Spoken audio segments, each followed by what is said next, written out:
I want to hear him say, well done, good and faithful servant. So to do that, I want to finish well. I want to finish strong. I want to make sure that I get done everything that I think he put me on the planet to do for his kingdom.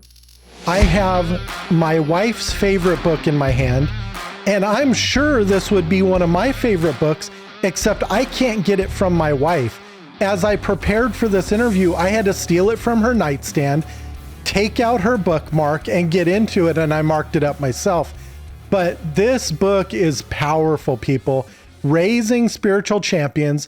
And Yvette got to talk to you on the Schoolhouse Rocked podcast about this book. And what I love is this isn't just a book for adult Christians. This is a book for adult Christians who intend to turn over their values and beliefs to their children.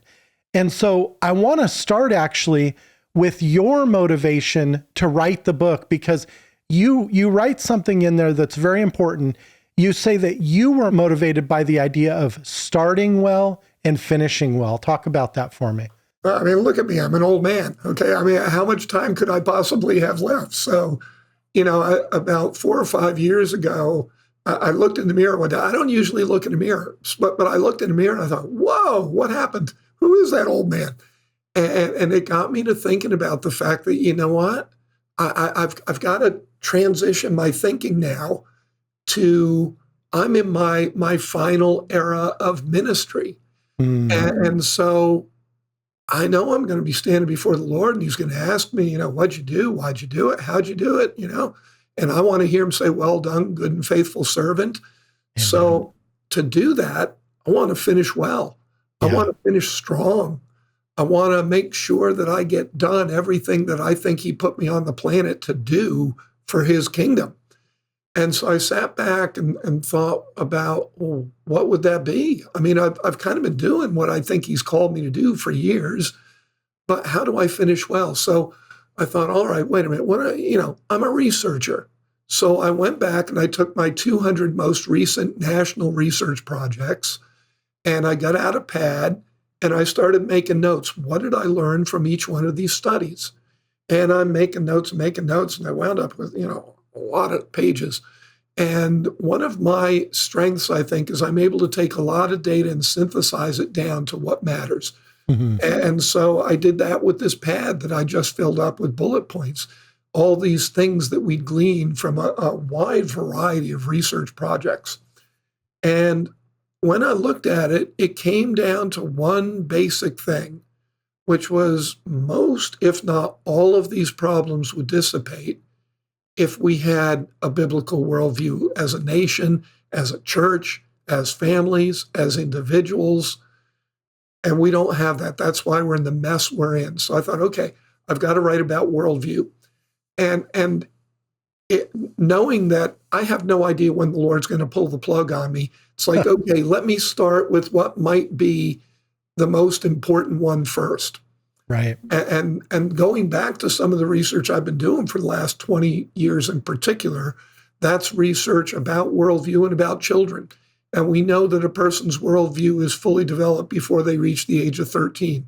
So I thought, I've got to write a book about what are we doing with our children to help them have a biblical worldview. Because if we don't do it before they reach the age of 13, I've done a lot of research that shows it's not going to happen. Yeah. With some people, it will.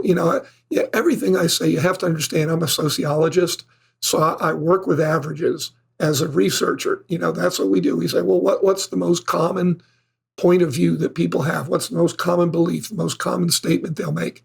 That's right. The average.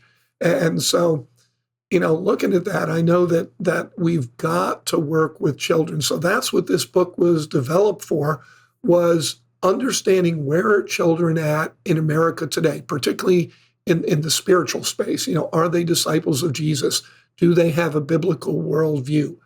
And talking to people who can influence that outcome. So it's really to parents, it's to grandparents, it's to children's pastors, it's to coaches and tutors and mentors of children, teachers. These are the people who have influence on our kids. And so it's a book to them. Hopefully it'll wake them up and shake them up and say, look, we're failing. We're failing miserably. And so whatever you're doing, stop doing it. Let's rethink this. And here's some data that may help you to get a better grip on what could you do to help raise the children in America today, in your family, in your school, on your team that you coach, whatever it is that you do to influence kids. We need to influence them to be more like Jesus. Having a biblical worldview simply means that you have the ability and you have the goods to think like Jesus. And that only matters because you do what you believe. And so if you can think like Jesus, then you can live like Jesus. And that's what makes you a disciple of Jesus. The Amen. fact that you are intentionally trying to live like him. And so having that worldview enables you to think like him so you can live like him. Yeah, man, I love that. And I have to tell you, I appreciate that you even took the time to do this. And I can tell you it's having a huge impact. I was at lunch last Sunday and sitting next to a good friend, and he said, "Man, have you read this book by Dr. Barna, Raising Spiritual Champions?"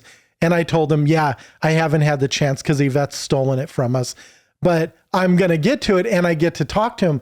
But this is our heart, to turn over our worldview to our kids and to see them walk faithfully with Christ. And as you speak, I'm struck by something. Even basic salvation has to be based on a basic building block of biblical worldview, because we don't walk now with Christ, right? We have to base what we believe about salvation on what is said in the Bible. And even though we won't have a fully mature worldview as new Christians, even our basic salvation is based on that. This episode of Rapid Response was brought to you by CTC Math. Visit them at ctcmath.com today.